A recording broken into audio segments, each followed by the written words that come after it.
કેમ છો ખેડૂત મિત્રો? આજે સવારના વહેલા કોટબોટ પહેરીને વહેલા આપણે આવી ગયા છીએ જીરામાં આંટો મારવા.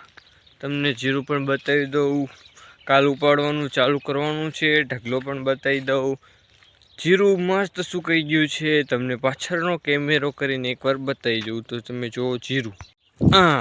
આ છે આપણું જીરું, તમે જોઈ શકો છો એકદમ મસ્ત સાવ સુકાઈ ગયેલ છે.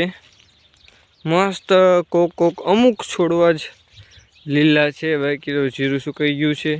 પણ એ છે આપણો ઢગલો, જો કે આ જીરાનો છે. બાકી જીરું મસ્ત સુકાઈ ગયું છે, સાવ એટલે સાવ જીરું સુકાઈ ગયું છે. તમને પણ ઢગલે જઈને મળું તો લો પહોંચી ગયા ઢગલે. તો અહીંથી આપણે પણ સામા સેઢર સુધી ઉપાડેલ છે.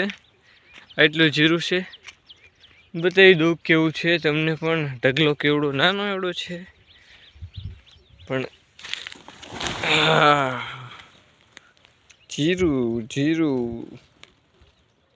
જીરુંનો ઢગલો.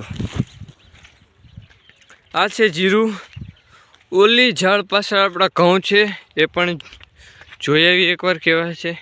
હું તો મને લાગે સારા જ છે આપણે, કારણ કે હું તો ઘઉંમાં રેગ્યુલર આંટો મારવા આવું છું. ઘઉં એકદમ મસ્ત છે, તમે જુઓ એકવાર.